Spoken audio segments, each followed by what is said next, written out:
Hola de nuevo, como les decía hace un momento, mi invitado hoy es Santiago Ulloa, socio y Managing Director de We Family Offices. Santiago, siempre un placer tenerte con nosotros en Globo Economía, bienvenido. Muchas gracias, encantado de estar siempre aquí. Y vamos a dedicar el programa hoy a hacer un poco de forecast, a mirar hacia adelante en este último trimestre que acabamos de empezar. Yo estaba viendo un poco la última vez que estuvimos aquí en abril y hablábamos de la desconexión entre Washington y Wall Street, y bueno, hay que seguir hablando de eso mismo en este momento, ¿no? Porque hay como dos caminos distintos. Seguimos igual, ¿no? En su momento, cuando estábamos hablando hace unos meses, lo que se veía es que los movimientos de las bolsas venían muy empujados por las posibilidades de movimientos políticos. A pesar de que todos esos movimientos de la reforma de salud, el tema de la bajada de impuestos, inversión en infraestructura, no se han dado, las bolsas han seguido subiendo. Siguiendo con récords cada semana. Totalmente. Llevamos en los últimos días hemos subido 4 récords seguidos, ¿no? ¿Dónde está la base, en tu opinión, de esos récords? Bueno, la base es en un crecimiento de los resultados empresariales en las compañías americanas, tanto por la demanda interna, que ha seguido fuerte, como al poner los resultados de sus beneficios en el exterior, al estar el dólar más bajo, les ha beneficiado porque son más dólares para ellos también. Eso ha sido una circunstancia que, curiosamente, un negativo en principio, que se ha vuelto positivo. Se ha vuelto positivo. Porque al caer el dólar con respecto a la mayor parte de las monedas del mundo, las empresas multinacionales, que son una mayoría de este país, han visto cómo sus resultados pues todavía mejoraban más de lo que ya estaban mejorando, ¿no? Es cierto, han sido 2 trimestres muy buenos. A nivel bolsas ha sido un trimestre tercero bastante bueno, y ahora hay que ver lo que pasa con el cuarto y con los resultados que vienen, ¿no? ¿Qué esperáis? Eso te iba a preguntar. ¿Qué esperáis ahora de este nuevo trimestre, de lo que ya estamos empezando a escuchar algo estos días, cuando se emite el programa? Bueno, aunque sorprenda, pensamos que todavía el rally puede seguir a otro nivel un poquito más lento, ya que a fin de año los resultados empresariales van a seguir positivos, pero creciendo menos de lo que han sido. Se está esperando como un 6% de crecimiento de los resultados. Antes han estado creciendo al 12%, y lo que se ve también es que ya hay una señal bien clara de una subida de tipos de interés adicional a lo largo de a finales de diciembre. Bueno, eso es muy importante, es uno de los temas importantes de las últimas semanas, después de haber conocido el dato de empleo de septiembre. Bueno, fue un dato especialmente bajo, pero ahí había una componente muy interesante, que es que empiezan a subir los salarios, y hay una sensación de que la inflación, esa inflación que la FED lleva tiempo esperando que se vea, bueno, hay más gente cada vez que cree que sí que podríamos verla. ¿Vosotros qué creéis? Pensamos que es bueno, además, que venga. Claro. Pensamos que es bueno que suban los salarios, pensamos que es bueno que haya algo de inflación en el mercado, y creo que la Reserva Federal va a ir por delante del mercado, va a subir tipos de interés en diciembre, ya prácticamente hoy no tiene nadie duda. Se está hablando por parte de ellos de 3 subidas a lo largo del 2018. Los mercados todavía no han comprado eso, todavía piensan que van a ser menos, pero lo que sí que se ve es que el movimiento está ahí, y que la inflación va a venir, y que tenemos que irnos preparando para eso, ¿no? Hablando de crecimiento y de lo que podemos esperar en este último trimestre, bueno, hemos tenido un verano, unos meses de catástrofes naturales como no teníamos en muchos años, los huracanes, Houston, Missouri, el terremoto, Puerto Rico. ¿Qué tanto se va a reflejar todo eso en los datos que vayamos viendo estos últimos meses del año? Bueno, en los datos de corto plazo ha sido negativo. Hemos visto que los datos de desempleo por primera vez en muchísimos años han bajado, negativos, sí. Pero lo que se piensa es que es un factor muy especial por el tema de los huracanes y lo que ha pasado. Pensamos que los próximos datos que vengan vayan a ser positivos. O sea, el empleo está prácticamente en pleno empleo en Estados Unidos. O sea, el dato que ha salido de 4.2% de desempleo es bajísimo en cualquier caso. Sí. En Europa también está bajando. Los datos de Japón son mejores. O sea, a nivel macroeconómico estamos relativamente bien, pero sigue habiendo un poquito el riesgo geopolítico que está ahí, está volando, y que en algún momento determinado puede venir. Que eso es importante, porque hay muchas componentes, o sea, no las estamos, como decimos, hay un gran desenganche entre Washington y la economía y la política. Sí, la economía y la política, pero sin embargo hay muchas amenazas que podrían causar una sorpresa en cualquier momento, ¿no? Bueno, llevamos desde marzo del 2009 subiendo. llevamos 20 meses consecutivos sin una sola caída de más del 10% en el mercado. Y realmente no ha habido ninguna caída de más del 5% desde el Brexit. Eso no ha pasado en la historia. No ha pasado en la historia nunca. La única, ¿a ti qué te parece? Bueno, ya sé la razón, lo que siempre decís los expertos es que como el crecimiento es muy suave, se puede, pero ¿tú crees? Sí, pero antes o después va a venir un recorte, antes o después va a pasar algo. Yo no sé cuál va a ser el trigger, el gatillazo, sí, pero el mercado está esperando a que en un momento determinado baje. Pero hay un tema, el del recorte, bueno, reforma tributaria o recorte de impuestos, sea lo que sea, que todavía sigue estando muy instalado. Hay unas expectativas de que algo de algún tipo va a producirse y que ese algo será positivo para las bolsas porque les hará mejorar sus balances. ¿Qué sensación tienes tú? ¿Por qué?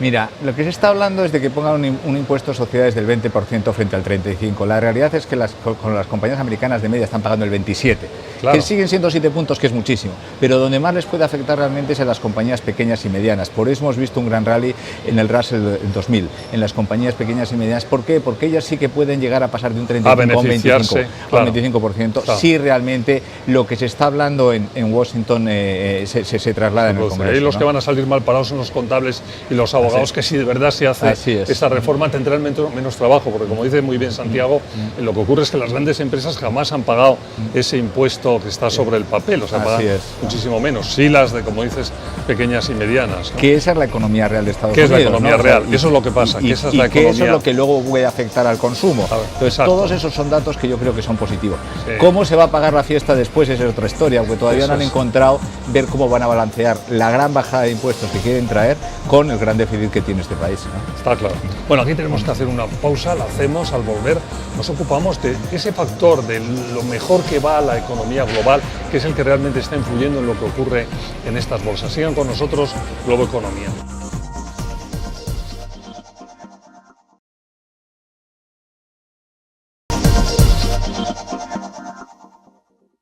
Hola de nuevo, Globo Economía. Estamos hoy con Santiago Ulloa, socio y managing director de Win Family Offices, intentando ver cómo va a ser el último trimestre de 2017. Decíamos antes de ir a la pausa que bueno, lo que sobre todo está dando gasolina a estos mercados es que en general la economía global del resto del mundo, aparte de la estadounidense, están mucho mejor. Es así, ¿no? Sigue siendo así. A nivel global se está creciendo a una tasa relativamente estable. Las zonas emergentes están creciendo más que el resto del mundo, pero yo creo que no hay en este momento a nivel económico ningún foco de riesgo. A nivel político hay muchísimos y ahí es donde puede venir el problema.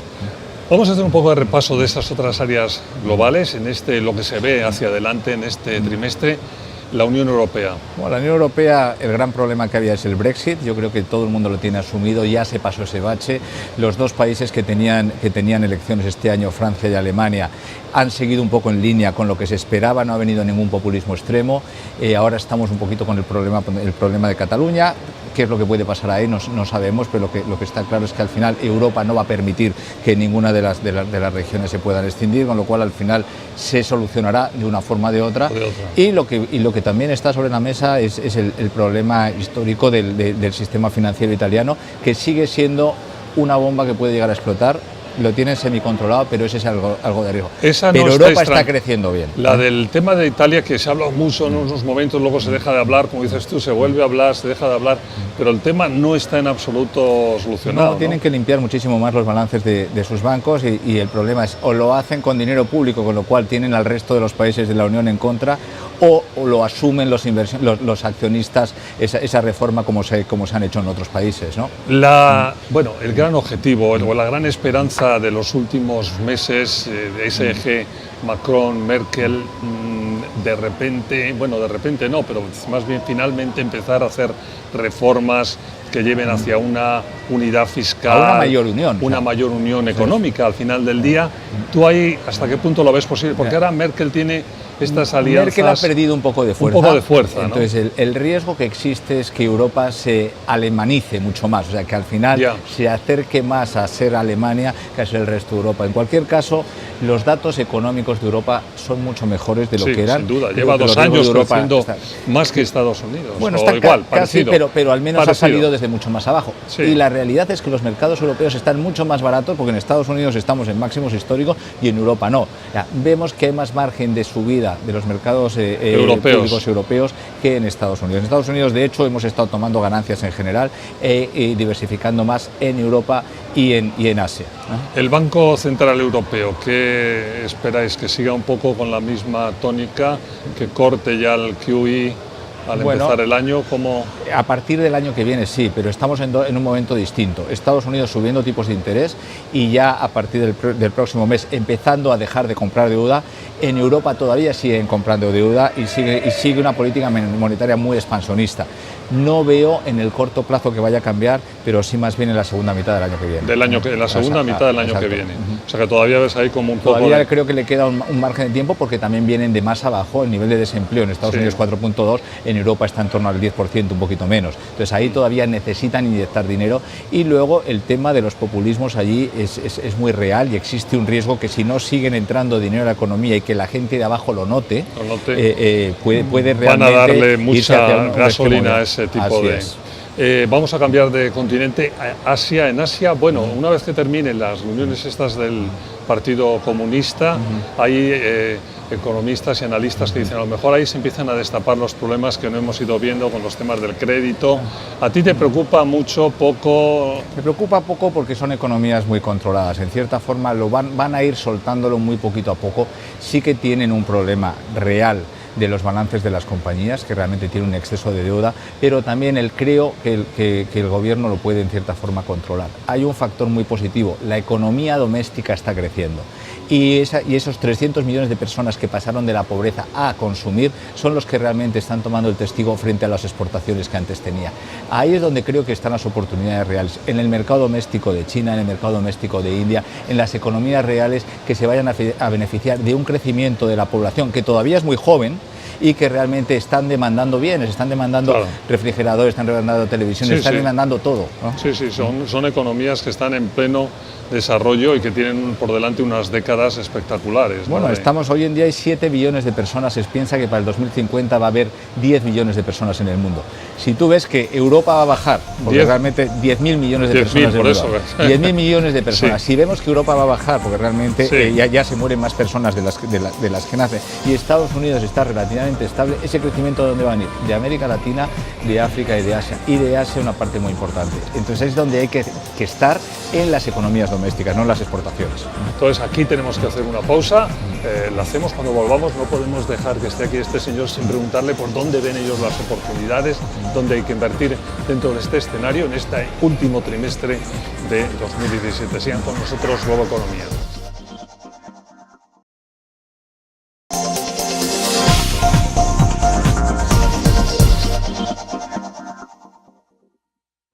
Hola de nuevo, Globo Economía. ¿Cómo se ve el final de 2017 con Santiago Ulloa de We Family Offices? Decíamos, Santiago, que en este bloque no íbamos a dejar que abandonaras nuestro programa sin un poco intentar saber qué estáis recomendando a vuestros clientes, dónde veis las oportunidades. Bueno, con todo lo que hemos hablado hasta aquí en el programa, ¿cómo dirías tú qué debemos de esperar de los mercados en general globales en lo que resta estos últimos 3 meses del año? En los próximos meses yo creo que vamos a seguir un poquito más de lo mismo, un poco más lento. O sea, no vemos que vaya a cambiar mucho. Lo que sí que pensamos es que es un momento realmente de bajar el nivel de riesgo de las carteras en general. Pensamos que las bolsas están caras. Siguen caras, los beneficios, si bien han estado subiendo, también las valoraciones son altas, y vemos que realmente en Estados Unidos concretamente, a pesar de que hemos tenido, como decía antes, un viento de cola muy positivo, hay que ir tomando beneficios. El que quiera estar en mercados bursátiles, vemos que tiene que tener algo más de peso en mercados emergentes y en Europa, pero el riesgo que vemos es que empiece en un futuro, segunda mitad del año que viene, a empezar a deteriorarse un poquito más las compañías. Hay un montón de empresas. ¿En general o en general, pero sobre globalmente? Todo, existe un riesgo que vemos que es el mercado crediticio. El mercado crediticio, hubo una refinanciación muy grande por parte de las empresas de lo que llaman high yield, que una parte tenía mucho peso en energía, que refinanciaron su deuda a 2-3 años, y esos 2-3 años están empezando a vencer 2018-2019.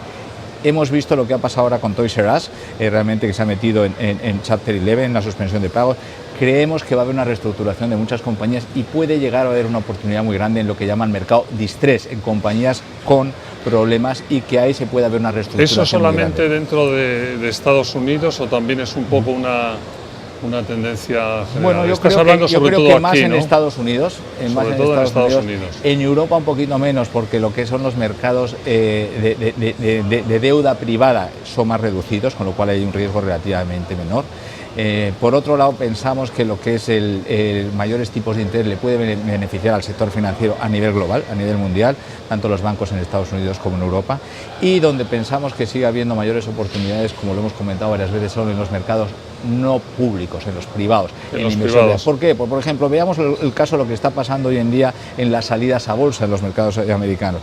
Cada día las salidas a bolsa son menos y a unas valoraciones mucho más altas, porque las empresas se quedan privadas durante muchísimo más tiempo. ¿Por qué os gusta eso? Pero ¿por qué os gusta tanto desde hace ya... ¿Los mercados privados? Sí, desde hace varios meses, bueno, desde hace ya bastante varios tiempo. Años, porque ¿no? realmente los mercados cada día son más eficientes. A mayor eficiencia, los mercados bursátiles en general son más transparentes y más eficientes. A mayor transparencia hay menos oportunidades de que alguien te marque la diferencia. Por eso, aquel que invierte a través de índices no está dejando nada sobre la mesa. De hecho, los índices han ido en el 90% de los casos mucho mejor que las carteras manejadas por parte de los índices, los ETFs. Los ETFs, o sea, los que acumulan... Bueno, el que realmente la inversión pasiva. Por eso nos ha gustado mucho la inversión pasiva en los últimos años. En aquellos mercados donde realmente hay menos transparencia, porque no son las operaciones son públicas, porque son privadas, y además que las empresas están tardando muchos más años en salir a bolsa, con lo cual se quedan la mayor parte del beneficio, o sea, se quedan la mayor parte de la carne ellos, y cuando salen al mercado te queda hueso y poco más. Entonces, en realidad vemos que el que quiera realmente hacer dinero en el largo plazo tiene que buscar muchas más las oportunidades en los mercados privados que en los públicos. ¿Y cómo se buscan los mercados? Porque es más difícil, ¿no? Bueno, es más difícil y te tienes que ir con especialistas, te tienes que ir con gestores que estén especializados en eso. El nivel de riesgo es mayor, ¿por qué? Porque tienes menos transparencia, tienes iliquidez, el plazo es mayor, pero ahí estás hablando con unas tasas de retorno extremadamente altas. ¿Y qué tipo, por hacernos una idea, qué tipo de cosas se están haciendo sobre todo en este momento? Por ejemplo, todo lo que es inteligencia artificial, todo lo que es biotecnología, los medios de transporte, esto es como el Hollyport y demás. Hay una serie de cosas, todo lo que han estado haciendo tipo Uber, tipo Mast, etcétera. O sea, este tipo de compañías que todavía no han salido a las bolsas. Tenemos que irnos ya, pero tu pronóstico, estamos hablando del último trimestre de 2017, mercados en grandes líneas generales. Grandes generales buenos, pero cautos. Yo creo que hay que empezar a aumentar la liquidez, no pasa nada si tienes más dinero sin trabajar, o sea, esperando donde sabes que invertido, si realmente te ha ido muy bien estos 2 últimos años o 3 últimos años, que te ha debido ir bien, saca un poquito de dinero de la mesa, ¿no? Y déjalo ahí esperando. Y déjalo ahí, espera, que va a haber oportunidades. Va a haber oportunidades. Bueno, pues con ese esperanzado mensaje te tenemos que despedir. Siempre un placer tenerte con nosotros. Santiago Ulloa, Managing Director y socio de We Family Offices. Muchas gracias. Gracias a ustedes por su atención y recuerden que si quieren estamos con más en 7 días desde aquí, desde el New York Stock Exchange Globo Economía. Hasta la próxima semana.